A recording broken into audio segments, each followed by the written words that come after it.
សៀវភៅ The Magic ភាគ 2 នាំភាពស័ក្តិសិទ្ធិមកកាន់ជីវិត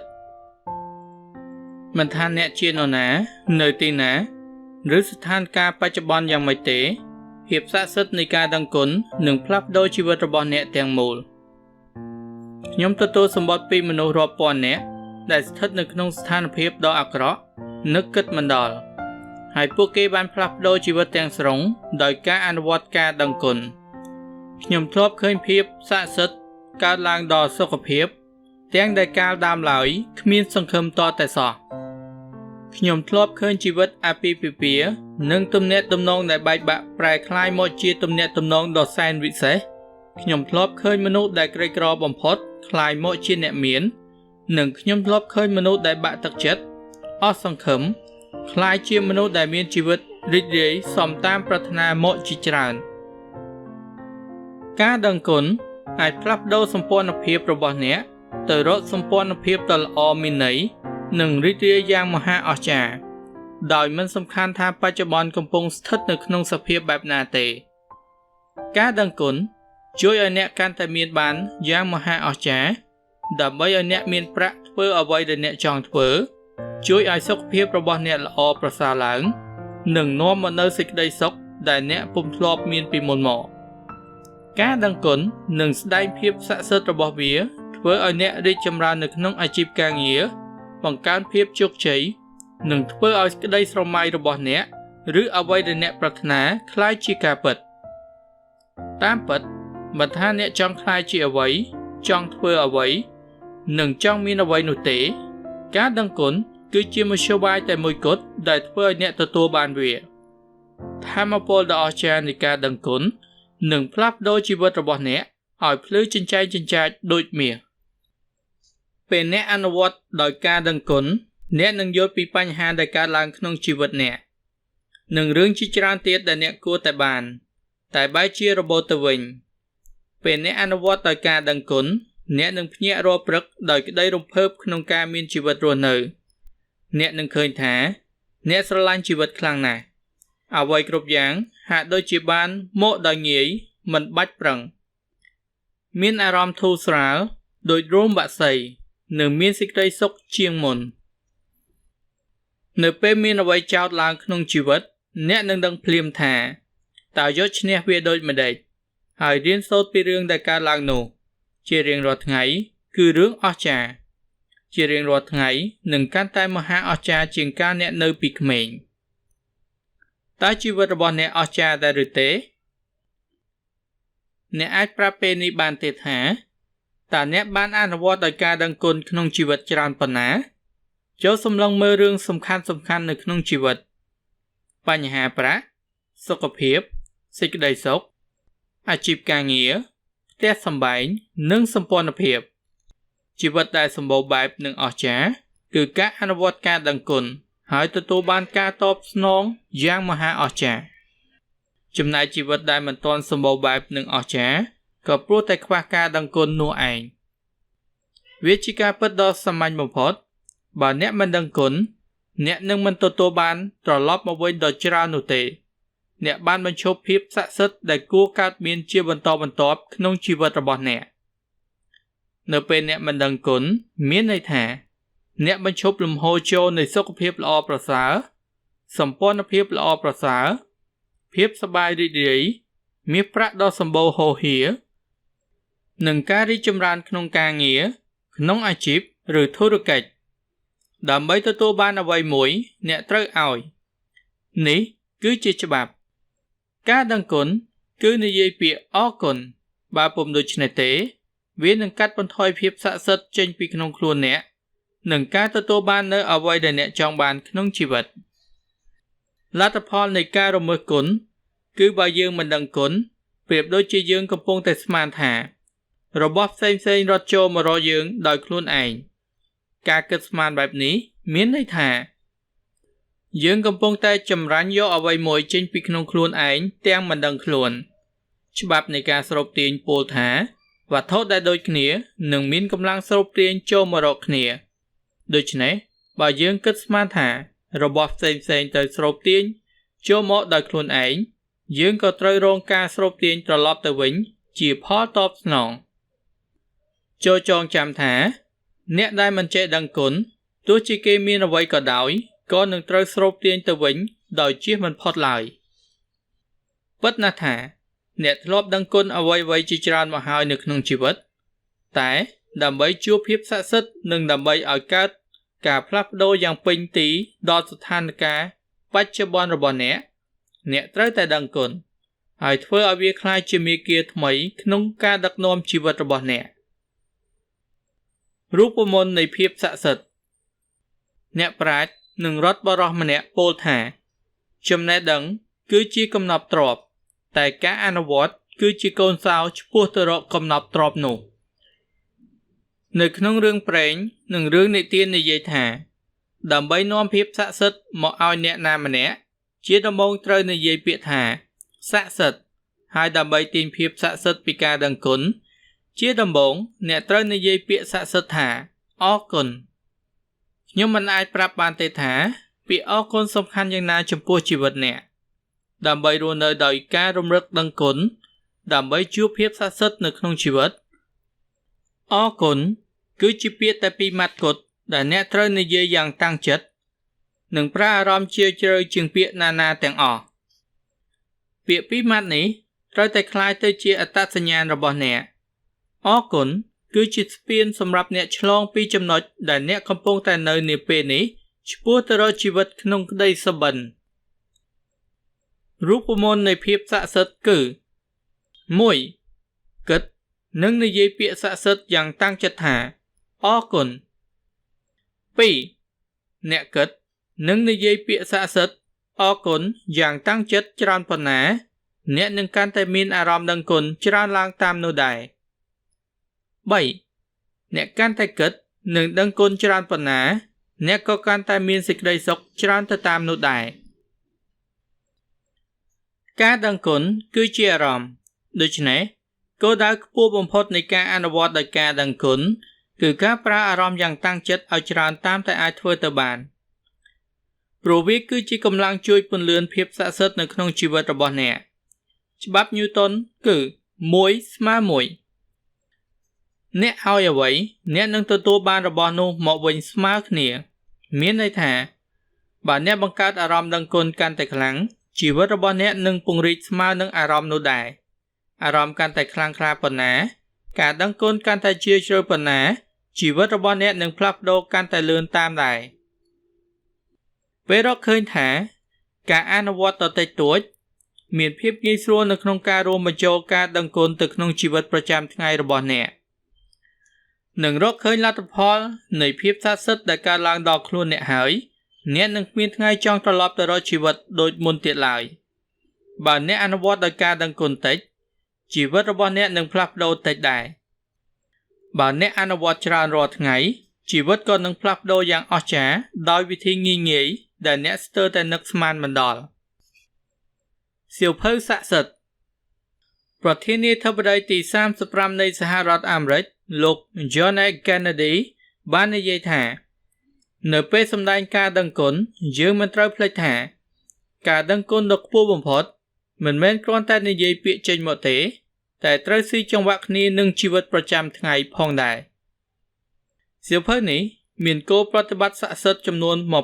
28ដែលត្រូវបានរចនាឡើងមកជាពិសេសដើម្បីឲ្យអ្នករៀនចេះពីវិធីប្រើថាមពលស័ក្តិសិទ្ធិនៃការដឹងគុណចំពោះសុខភាពលុយកាក់ការងារនិងសម្ព័ន្ធភាពរបស់អ្នកនិងដើម្បីឲ្យក្តីប្រាថ្នាដ៏តូចនិងសុបិនដ៏អស្ចារ្យរបស់អ្នកក្លាយជាការពិតអ្នកនឹងបានរៀនពីវិធីអនុវត្តដោយការដឹងគុណដើម្បីចាត់ការបញ្ហានិងផ្លាស់ប្ដូរស្ថានភាពអវិជ្ជមានណាមួយផងដែរអ្នកនឹងចាប់អារម្មណ៍ពេលបានអានចំណេះដឹងអំពីការផ្លាស់ប្ដូរជីវិតនេះតែ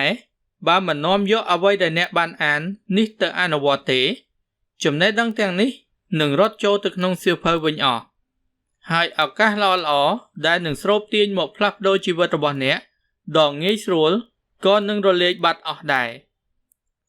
ដើម្បីឲ្យជឿជាក់ថារឿងនេះនឹងមិនកើតឡើង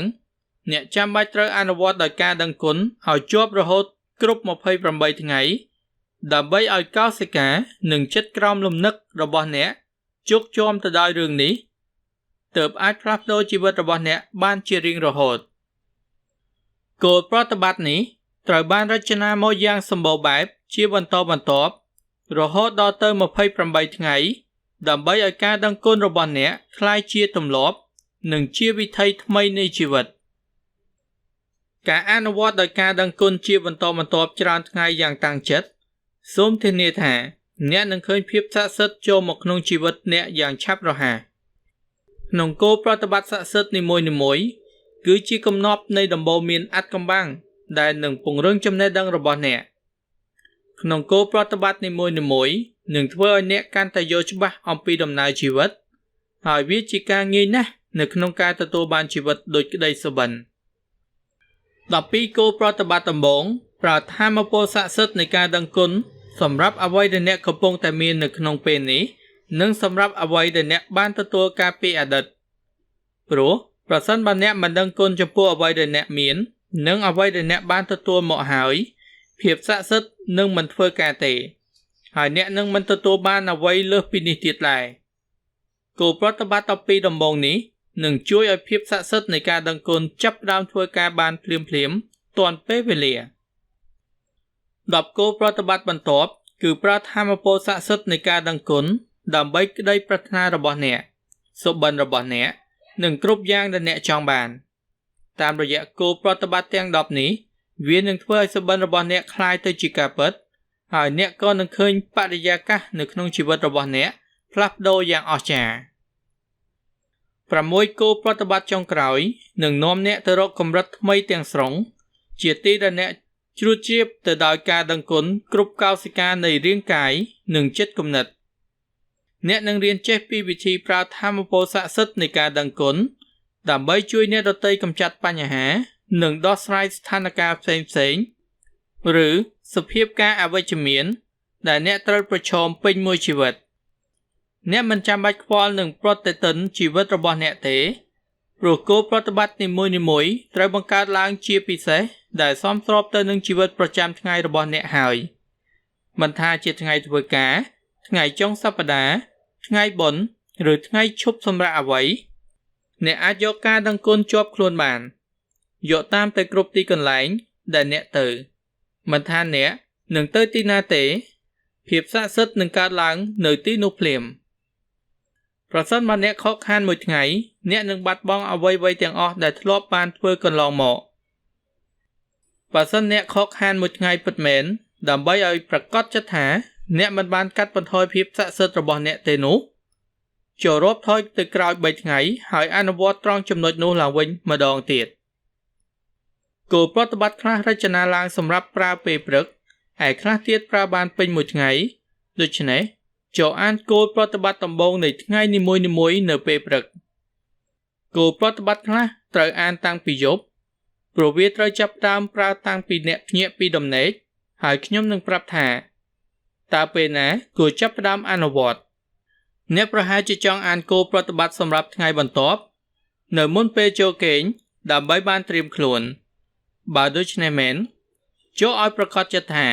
អ្នកនឹងអានគោលប្រតិបត្តិនោះឡើងវិញម្ដងទៀតនៅពេលព្រឹកបើអ្នកមិនចង់ធ្វើតាមគោលប្រតិបត្តិស័ក្តិសិទ្ធិទាំង28នេះជាលំដាប់លំដោយទេអ្នកអាចប្រើវិធីផ្សេងក៏បានអ្នកអាចជ្រើសរើសគោលប្រតិបត្តិស័ក្តិសិទ្ធិណាមួយដែលអ្នកយល់ថាវាសំខាន់នៅក្នុងជីវិតដែលចង់ផ្លាស់ប្ដូរឬកែលម្អអ្នកអាចជ្រើសគោលប្រតិបត្តិនោះបន្តបន្ទាប់គ្នាប្រហែលជា3ថ្ងៃឬរាល់ថ្ងៃសម្រាប់មួយសប្តាហ៍ឬអ្នកអាចប្រើគោលប្រតិបត្តិស័ក្តិសិទ្ធិមួយក្នុងមួយសប្តាហ៍ឬ2ក្នុងមួយសប្តាហ៍ក៏បានចំណុចដែលខុសគ្នាគឺអ្នកនឹងត្រូវចំណាយពេលយូរជាងទម្រាំតែឃើញការផ្លាស់ប្ដូរក្នុងជីវិតក្រោយពី28ថ្ងៃនៅពេលបញ្ចប់គោលប្រតិបត្តិស័ក្តិសិទ្ធិទាំង28ថ្ងៃហើយអ្នកអាចជ្រើសអនុវត្តគោលប្រតិបត្តិខ្លះដើម្បីបន្ថែមភាពស័ក្តិសិទ្ធិនៅពេលណាដែលចាំបាច់ដូចជាដើម្បីសុខភាពលុយកាក់ឬនៅពេលដែលអ្នកចង់បានការងារនៅក្នុងក្តីសុបិនបង្កើនភាពជោគជ័យនៅក្នុងការងារកែលម្អសម្ព័ន្ធភាពឬប្រសិនបើចង់បន្តគោលប្រតិបត្តិនៃការដឹងគុណ អ្នកអាចបើកសៀវភៅនេះសងមើលសិនបើបើកចំគោលប្រតិបត្តិមួយណាគឺគោលប្រតិបត្តិនោះហើយដែលអ្នកចង់ស្រូបទាញមកនោះទើបវាជាគោលប្រតិបត្តិដ៏ល្អបំផុតដែលអ្នកអាចអនុវត្តបានក្នុងថ្ងៃនោះជាចុងបញ្ចប់នៃគោលប្រតិបត្តិស័ក្តិសិទ្ធិទាំង28ថ្ងៃមានអនុសាសន៍នៃគោលប្រតិបត្តិដែលអ្នកអាចប្រើជាសង្ខេបបានហើយវានឹងជួយពន្លឿនឲ្យកើតរឿងស័ក្តិសិទ្ធិក្នុងជីវិតរបស់អ្នកតើអ្នកអនុវត្តការដឹងគុណច្រើនហួសពេកឬទេអត់ទេតើជីវិតរបស់អ្នកស័ក្តិសិទ្ធិពេកឬទេកម្រណាស់ចូលអនុវត្តគោលប្រតិបត្តិម្ដងហើយម្ដងទៀតដើម្បីឲ្យការដឹងគុណជ្រាបចូលទៅក្នុងសតិសម្បញ្ញៈនិងក្លាយទៅជាទម្លាប់មួយបែបថ្មីរបស់អ្នកបន្ទាប់ពីគ្រប់28ថ្ងៃហើយអ្នកនឹងរៀបចំប្រព័ន្ធខួរក្បាលបែបថ្មីផ្សំបណ្ដុះការដឹងគុណក្នុងចិត្តក្រោមលំនឹកគឺកន្លែងរាប់ថាជារឿងទី1ដែលផុសចេញមកដោយស្វ័យប្រវត្តិនៅក្នុងចិត្តរបស់អ្នកនៅគ្រប់ស្ថានភាពភាពស័ក្តិសិទ្ធិដែលអ្នកបានជួបនឹងជាកម្លាំងបណ្ដាលចិត្តដល់អ្នកព្រោះនៅពេលដែលអ្នកបញ្ចូលការដឹងគុណទៅក្នុងជីវិតប្រចាំថ្ងៃរបស់អ្នកហើយនោះជីវិតអ្នកនឹងមិនខ្វះទស្សនីយភាពដ៏រំភើបឡើយតើក្តីស្រមៃរបស់អ្នកគឺជាអ្វីគោលប្រតិបត្តិស័ក្តិសិទ្ធិជាច្រើនត្រូវរចនាឡើងមកដើម្បីធ្វើឲ្យសុបិនរបស់អ្នកคล้ายទៅជាការពិតដូច្នេះអ្នកត្រូវប្រកាសនៅអ្វីដែលអ្នកចង់បានពិតៗអង្គុយនៅមុខកុំព្យូទ័រឬក្រដាសប៊ិចហើយធ្វើបញ្ជីនៅអ្វីដែលអ្នកចង់បានពិតៗគ្រប់ជ្រុងនៃជីវិតចូលគិតឲ្យល្អិតល្អន់នៅអ្វីដែលអ្នកចង់បានចង់ធ្វើឬចង់មាននៅក្នុងជីវិតទាំងផ្នែកទំនាក់ទំនងអាជីពការងារលុយកាក់សុខភាពនិងគ្រប់ផ្នែកដែលសំខាន់ចំពោះអ្នកត្រូវសរសេរឲ្យលម្អិតនិងចំតាមដែលអ្នកអាចធ្វើបានចូលចាំថាការងាររបស់អ្នកគឺធ្វើបញ្ជីនៅអ្វីដែលអ្នកត្រូវការប៉ុណ្ណោះមិនមែនវិធីដែលអ្នកនឹងទទួលបានអ្វីដែលត្រូវការទេពាក្យវិធីនឹងត្រូវប្រើសម្រាប់អ្នកនៅពេលដែលការដឹងគុណចាប់ផ្ដើមដំណើរការបើអ្នកចង់បានការងារល្អឬការងារក្នុងសុបិនចូលគិតទៅដល់អ្វីគ្រប់យ៉ាងចំពោះការងារដែលអ្នកចង់បានគិតដល់អ្វីដែលសំខាន់ចំពោះអ្នកដូចជាប្រភេទនៃការងារដែលអ្នកចង់ធ្វើអារម្មណ៍បែបណានៅក្នុងការធ្វើការដែលអ្នកចង់បានក្រុមហ៊ុនប្រភេទណាដែលអ្នកចង់ធ្វើការជាមួយមនុស្សប្រភេទណាដែលអ្នកចង់ធ្វើការជាមួយម៉ោងណាដែលអ្នកចង់ធ្វើចង់បានកន្លែងការងារនៅទីកន្លែងណាចង់បានប្រាក់ខែប៉ុន្មានចូលគិតឲ្យម៉ត់ចត់ច្បាស់លាស់ពីអ្វីដែលអ្នកចង់បាននៅក្នុងការងារហើយកត់សេចក្តីលម្អិតទុកទាំងអស់បើអ្នកត្រូវការប្រាក់សម្រាប់ការសិក្សារបស់កូនចូលសរសេរលម្អិតអំពីការសិក្សារបស់ពួកគេដូចជាចង់ឲ្យពួកគេរៀននៅសាលារៀនណាតម្លៃសិក្សាប៉ុន្មានតម្លៃសៀវភៅអាហារសម្លៀកបំពាក់និងថ្លៃធ្វើដំណើរប៉ុន្មានដើម្បីឲ្យអ្នកបានដឹងច្បាស់ថាតើចំនួនប្រាក់ប៉ុន្មានដែលអ្នកត្រូវការបើអ្នកចង់ធ្វើដំណើរកម្សាន្តចូលសរសេរលម្អិតពីប្រទេសផ្សេងៗដែលអ្នកចង់ទៅចង់ធ្វើដំណើរកម្សាន្តយូរប៉ុណ្ណាចង់ឃើញនិងធ្វើអ្វីខ្លះចង់ស្នាក់នៅទីណានិងចង់ទៅដើរលេងដោយវិធីអ្វីបើអ្នកចង់បានដៃគូដែលល្អចូលសរសេរលម្អិតពីលក្ខណៈសម្បត្តិរបស់មនុស្សដែលអ្នកចង់បាន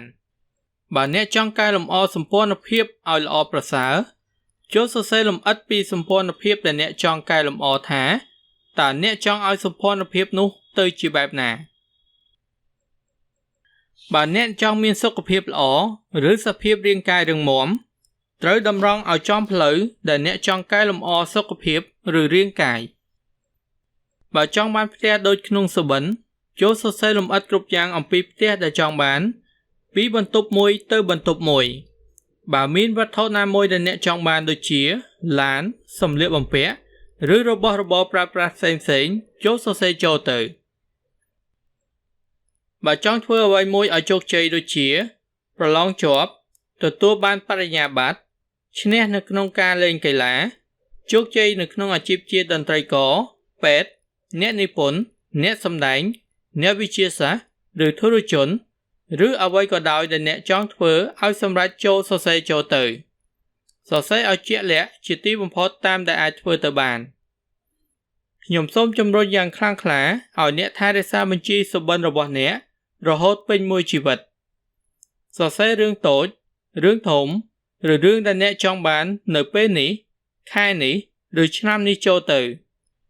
នៅពេលដែលអ្នកគិតឃើញអ្វីផ្សេងទៀតចូលសរសេរវាទៅក្នុងបញ្ជីនេះនៅពេលដែលបានសម្រេចរឿងណាមួយហើយចូលលុបចំណុចនោះចោលវិធីងាយៗនៅក្នុងការធ្វើបញ្ជីនៅអ្វីដែលអ្នកចង់បានគឺបែងចែកជាចំណងជើងធំៗដូចជាសុខភាពនិងរាងកាយលុយកាក់សេចក្តីប្រាថ្នាផ្ទាល់ខ្លួនអាជីពនិងការងារសម្ព័ន្ធភាពរបស់របរជាដុំកំភួនបន្ទាប់មកសរសេរលម្អិតបន្ថែមនៅអ្វីដែលអ្នកចង់បានចូលទៅក្នុងចំណងជើងធំៗនីមួយៗនោះនៅពេលប្រកាសចិត្តហើយថាអ្នកត្រូវការអ្វីគឺអ្នកកំពុងតែស្វែងរកវិធីចង់បានថាមពលស័ក្តិសិទ្ធិនៃការដឹងគុណដើម្បីផ្លាស់ប្ដូរជីវិតហើយអ្នកនឹងត្រៀមជាស្រេចនៅក្នុងការចាប់ផ្ដើមការផ្សងព្រេងដែលគួរឲ្យរំភើបនិងរំជួលចិត្តជាទីបំផុតដែលអ្នកមិនធ្លាប់ជួបកន្លងមក